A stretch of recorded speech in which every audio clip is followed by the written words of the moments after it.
हरिओम. भगवद्गीता बोध योगदास श्री जयगणेश जोशी यांनी केलेले निरूपण. अध्याय पहिला. अर्जुन विषाद योग. ओम श्री परमात्मने नमः. अथ प्रथमोऽध्यायः. जय योगेश्वर. परमात्म्याला नमस्कार.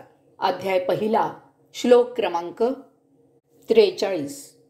दोषयेतै कुलज्ञानान् वर्णसंकरकारकै उत्साद्यन्ते जातिधर्मा कुलधर्माश्च शाश्वताः. या अशा वर्णसंकरामुळे कुलाचा घात होण्याचा दोष निर्माण होऊन पिढ्यानपिढ्या चालत आलेला कुलधर्म आणि त्यामुळे जातीधर्म नष्ट होतो. कुलाचा धर्म, कुलाचा घात आणि कुलधर्म कसा नष्ट होतो ते आपण श्लोक क्रमांक 40 मध्ये पाहिले. येथे जातीधर्म असा शब्द वापरला आहे. कुलाचा नाश झाल्यावर जातीधर्मही आपोआप नष्ट होतो. अनेक कुलं मिळून समुचित कुलाची जात तयार होते. कुलांचा ऱ्हास झाला की स्वाभाविकच संपूर्ण जात प्रभावित होते. त्यामुळे कुलाचा नाश हा त्या जातीच्या नाशास कारणीभूत होतो. भारतात शीख, गुरखा, मराठा अशा काही जाती आहेत की ज्या लढवय्ये आहेत. ब्राह्मण जात वैदिक धर्मकृत्य करण्यासाठी प्रसिद्ध आहे. मारवाडी, गुजराती व्यापारासाठी प्रसिद्ध आहेत. हा त्या जातीचा धर्म. त्यातील कुलं टिकली तरच टिकतील. यास्तव अर्जुन सांगत आहे की वर्णसंकराचा दुष्परिणाम एखादी जात नष्ट होण्यात होऊ शकतो. श्लोक क्रमांक 44. उत्सन कुलधर्माणां मनुष्याणै जनार्दन नरके नियतं वासो भवतीति नुशुश्रुम. जनार्दना, ज्यांचा कुलधर्म नष्ट होतो अशा माणसांना दीर्घकालापर्यंत नरकात राहावं लागतं असं ऐकतो. अगदी स्वाभाविक घडणारी गोष्ट आहे. ज्यांचा कुलधर्म नष्ट होतो ते धुळीला मिळतात. त्यांचा पिढ्यानपिढ्या चालत आलेला व्यवसाय नावलौकिक नाहीसा होतो. ते हालाकीच्या परिस्थितीत राहू लागतात. अन्नान्न दशा होते. जेथे पूर्वी त्या घराला मान, सन्मान, इब्रत, प्रतिष्ठा होती तेथे त्यांना कोणीही विचारीनासे होते. याच नरक यातना होत. हेच नरकात जीणं जगणं होय. आता अशा कुलात एखादा कर्तबगार निघाला तर तो त्या कुलाला पुन्हा गतवैभवाचे दिवस आणून देऊ शकतो. परंतु त्यासाठी पुन्हा हरिओम असं म्हणून सुरुवात करावी लागते.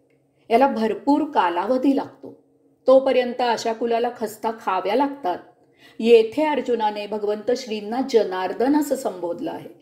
त्याला भगवंत श्रींना सुचवायचं आहे की एका युद्धामुळे सर्वसामान्य जनता होरपळून निघते.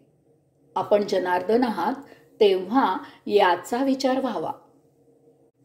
श्लोक क्रमांक 45.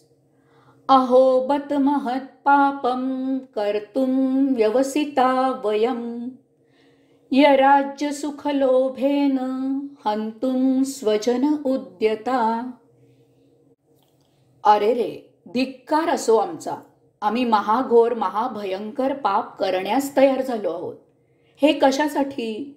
तर राज्य आणि त्यापासून मिळणाऱ्या सुखाच्या लोभाने स्वजनांची हत्या करायला उद्युक्त झालो आहोत.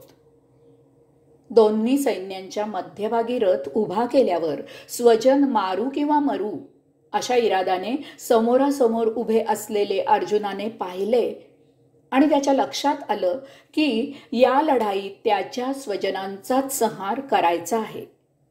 हे प्रत्यक्ष पाहून स्वजनांच्या मोहाने तो आसक्त झाला. स्वजनांची हत्या करणं योग्य नाही असं कारण देऊन तो युद्ध करू इच्छित नाही असं त्याने भगवंत श्रींना सांगितलं.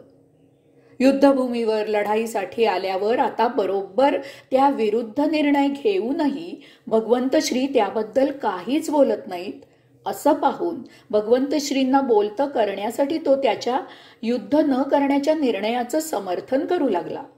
पाप, कुलक्षय, मित्रद्रोह, कुलधर्म, वर्णसंकर, पितृतर्पण, जातीधर्म, नरकवास अशी अनेक कारणे तो भगवंत श्रींना ऐकवत आहे. ही अशी कारणमीमांसा करत असताना त्याच्या प्रभावाने तो स्वतःच स्वतःचा, पांडवांचा, पांडव पक्षाचा धिक्कार करत आहे. हरिओम.